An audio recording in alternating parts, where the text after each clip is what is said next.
دیکھیے آج میں انتہائی اہم سوال کا جواب لے کر حاضر ہوا ہوں، کیونکہ محرم کا مہینہ شروع ہوتے ہی بہت سے لوگوں کی طرف سے میرے پاس سوال یہ آیا کہ مفتی صاحب عاشورہ کے دن روزہ رکھنا سنت ہے یا نہیں ہے۔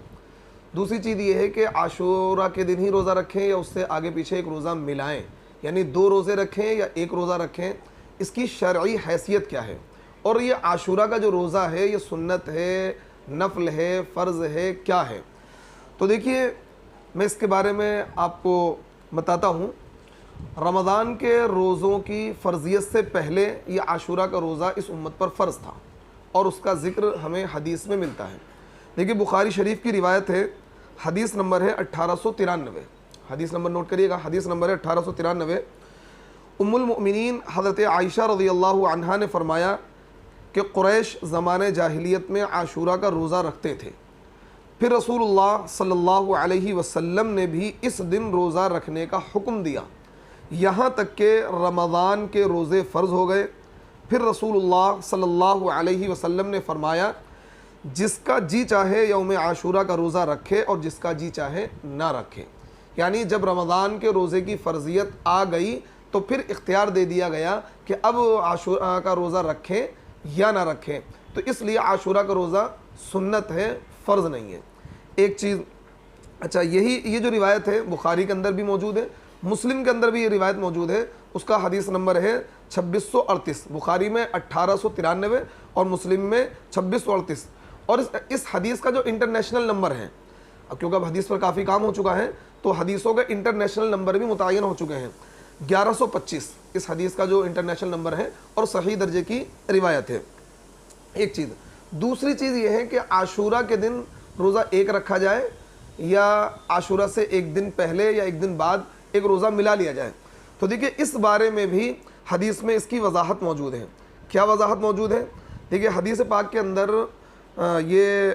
آپ کے بخاری کی روایت ہے، مسلم شریف کی روایت ہے، اور روایت نمبر ہے 2666 یعنی 2666، اور اس حدیث کا انٹرنیشنل نمبر ہے 1134 یعنی کہ 1134۔ دیکھیں حدیث کیا ہے؟ حدیث یہ ہے، حضرت ابن عباس رضی اللہ تعالی عنہما فرماتے ہیں کہ جس وقت رسول اللہ صلی اللہ علیہ وسلم نے عاشورہ کے دن روزہ رکھا اور اس کے روزے کا حکم فرمایا تو انہوں نے عرض کیا،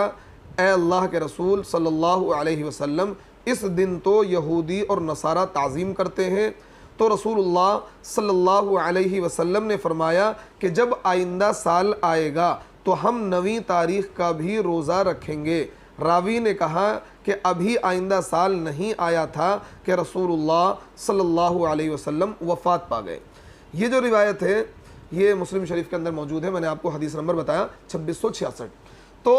نبی علیہ الصلوۃ والسلام نے اس خواہش کا اظہار فرمایا کہ جب آئندہ سال آئے گا تو ہم 1 روزہ نہیں رکھیں گے بلکہ روزے رکھیں گے 2، تاکہ یہودیوں کی مخالفت لازم آ جائے، کیونکہ عاشورہ کے دن یہودی بھی اور نصارہ بھی یہ دونوں ہی لوگ روزہ رکھتے تھے اس دن کی تعظیم میں، تو اس لیے نبی علیہ الصلوۃ والسلام نے یہ ارشاد فرمایا کہ آئندہ سال ہم 9ویں تاریخ کا بھی روزہ رکھیں گے، یعنی کہ 9 اور 10 کا رکھیں گے۔ تو اسی وجہ سے علماء نے لکھا ہے کہ روزے ہمیں 2 رکھنے چاہیے، یا تو ہم 9 اور 10 کا رکھیں یا 10 اور 11 کا رکھیں، کیونکہ مقصد ہے یہود کی مخالفت۔ اب دیکھیے یہ بات ہو گئی، عاشورہ یعنی محرم میں 2 روزے ہیں، ایک عاشورہ کے دن کا جو 10 محرم کا دن عاشورہ کا دن کہلاتا ہے، اور ایک اس سے آگے یا پیچھے ایک روزہ ملا لیں، 9 تاریخ کا ملا لیں، 9 تاریخ میں نہ رکھ پائیں تو 10 اور 11 کا رکھ لیں۔ اب سوال یہ پیدا ہوتا ہے کہ عاشورہ کے روزے کی فضیلت کیا ہے؟ عاشورہ کے روزے کی کیا فضیلت ہے؟ لوگ من گھڑت روایتیں بھی بیان کرتے ہیں، طرح طرح کی فضیلتیں بیان کرتے ہیں، لیکن میں آپ کے سامنے بالکل جینون اور وہ روایت بیان کروں گا جو حدیث کے اندر موجود ہے اور صحیح درجے کی روایت ہے۔ دیکھیے سنن ابو داود کی روایت ہے، حدیث نمبر 2425 2425۔ نبی کہنا، دیکھیے ایک طویل روایت ہے لیکن جو میرا مستدل ہے، یعنی جو مجھے بیان کرنا ہے وہ میں یہاں پر نقل کر رہا ہوں۔ روایت کے اندر اور بھی چیزیں موجود ہیں، لیکن روایت کے آخری حصے میں عاشورہ کے روزے کی فضیلت کو اللہ کے نبی نے بیان کیا ہے۔ کیا ہے؟ نبی صلی اللہ علیہ وسلم نے ارشاد فرمایا